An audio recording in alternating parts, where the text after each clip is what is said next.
Have you ever recorded a whole video and then talked yourself right out of posting it? You set up the light, the camera, you did your makeup, and you get all the way through it and you feel really good about it until you watch it back. And then a voice switches on in your head, and that voice is like, I look fat. I got a double chin.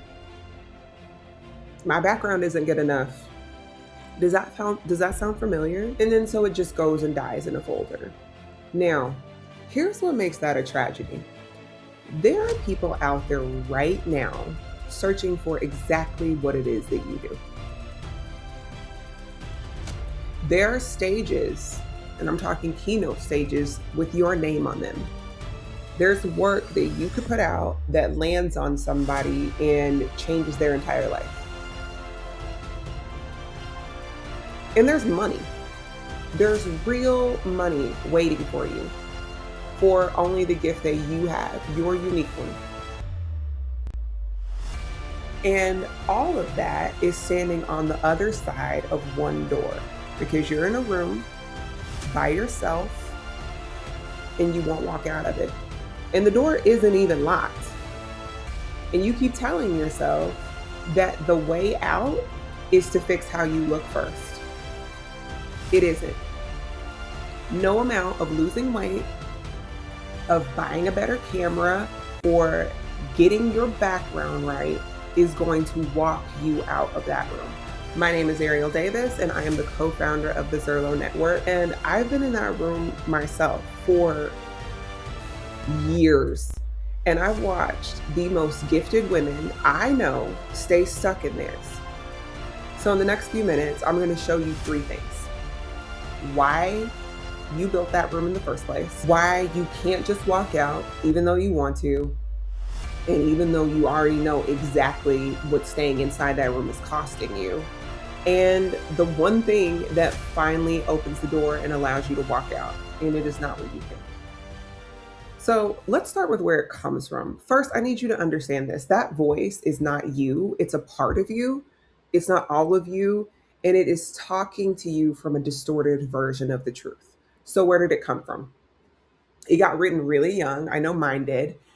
In kindergarten, somebody asked if I was a boy because I had on one earring. And I remember it really hurt my feelings. And then fast forward to 3rd grade, a boy I had the biggest crush on. Oh my gosh. I thought he was so cute. Called me ugly in front of the entire class. His name is Darion. If you're watching this, I forgive you. And then when I was around like 9 years old, one of my primary caretakers pinched my stomach and told me essentially that there was something wrong with it, that it was a flaw, that they didn't have that when they were my age. And I'm sharing all of this because I know that you have your own voice and that voice has its own story.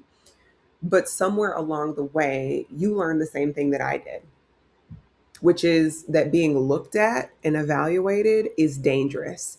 And being seen and evaluated is where pain comes from. That's how that room got built. So, this little part of you that had whatever experience it was made a plan, right? And that plan was to be perfect. But it had to learn that, okay, like in some ways we can't be perfect. So, what's the next best thing? We hide. Brilliant, right? Either way, we're safe. That's how that room got built. And her whole job, the only thing that she is doing is just keeping you in the room. Every time you get near that door, she finds every single flaw that you think you have before anybody else can. Because if she catches it first, nobody can use it against you. And that's not you being vain. A lot of people call it perfectionism. What it really is a little girl who learned that walking out that door, getting seen, getting evaluated is how you get hurt. So she throws her whole small body against it. And she's not trying to hurt you or attack you. She's trying to save you. And she hides that cost from you. And you already know what most of that hiding is costing you. You feel it every day. So I'm not going to sit here and list it back to you. But there is one cost that she's hiding that I think is the cruelest one that you may not be aware of. She thinks she's only keeping your flaws out of sight. But you and I both know you can't just hide one part of yourself, especially your visible self, and just leave the rest showing, right? So, for example, I want you to picture turning on a talk show where the person does the whole interview with one arm stuck out from behind the curtain. Would you stay? Would you pay that person to help you? Of course not. To be seen at all, you have to step all the way out of that room, which means the double chin, the back rolls, all of that's coming with you. But so do the parts that you love, like your eyes or your smile. I'm just listing the things that I love about myself. So it's all of you or it's none of you. So every time she keeps you hidden, so she can hide the flaw to keep you safe, she keeps your brilliance hidden right along with it. And that's what she doesn't know. And here's the thing, your kind of brilliance was already the hardest to see because it doesn't fit into a before and after photo, right? Especially if you're like internal transformation. So when it stays in that room, the people who needed it, they never find you. But why can't you just walk out, right? Here's why you can't just walk out even though you want to. You keep trying to earn your way through that door. 20 pounds from now, one more certification from now, a better camera, a nicer background. And then it's like, and then I'll feel safe enough to step out of this room. I chased that too. I got the beautiful home, the whole setup that says I made it. And the second that I had it, she just moved the door further away.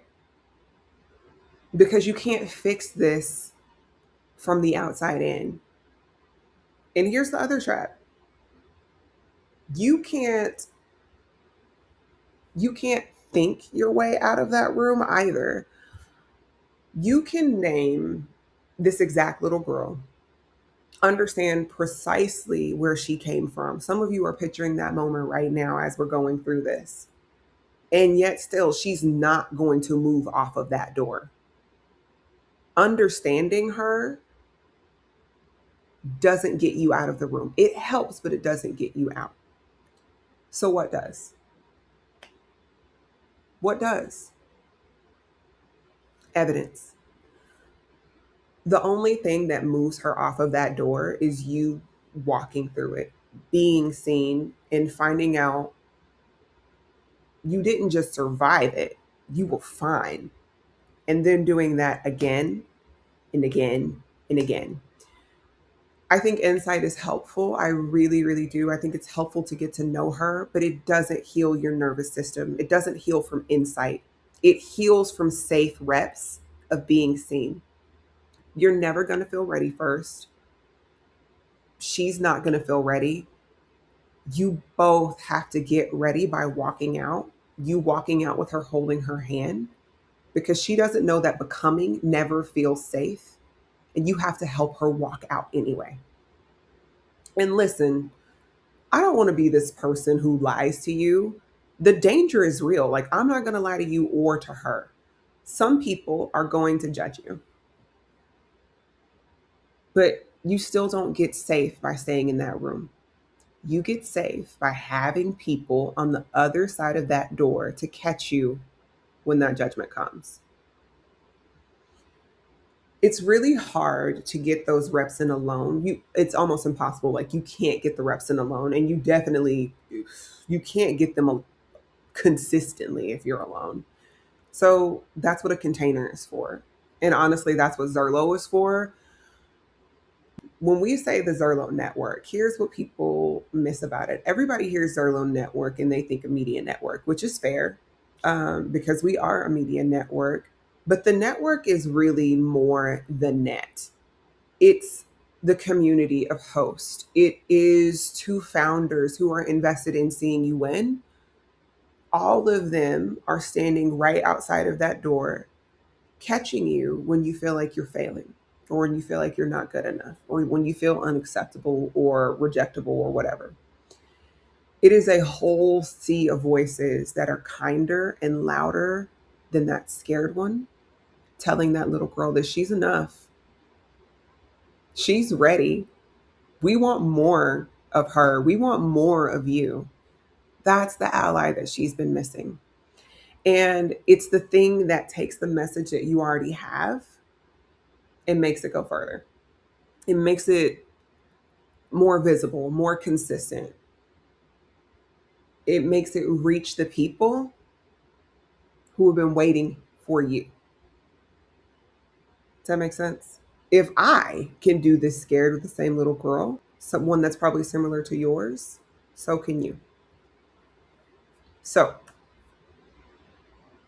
if you're realizing that the thing between you and the people you're meant to reach was never your face, it was never your weight, it was never your lighting, it was never how many times you say like or it's that little girl in the door that she won't let you through, and you're ready to finally walk out, here's where you go. That's Zerlo. Zerlo is not us doing your makeup, and it's not me talking you out of your insecurities. It's just not. Like, there are coaches for that, right? And therapists. It's the net where you get these safe reps of being seen with a whole community standing outside of that door. And it takes the work that you already have and carries it further than you ever could have carried it alone. I always like to say, my ancestors say, if you want to go fast, go alone. If you want to go far, go together. That is a small taste of what we do inside of Zerlo. It's built for people like you. I like to call them internal geniuses, meaning that they're brilliant at the inside work, the kind of transformation that doesn't necessarily fit into a before and after photo, like a makeup artist or a personal trainer can give you makeup or abs. Um, and I want to be super clear that we're not here to rescue you. That's not our job. We want to empower you. We're here to be the net while you step into your next level of becoming. And our job is to catch everything else. So if you're ready to step into that version and be seen and get those safe reps of you being visible and getting your work out there, I'm ready too. And I'll see you in your next version.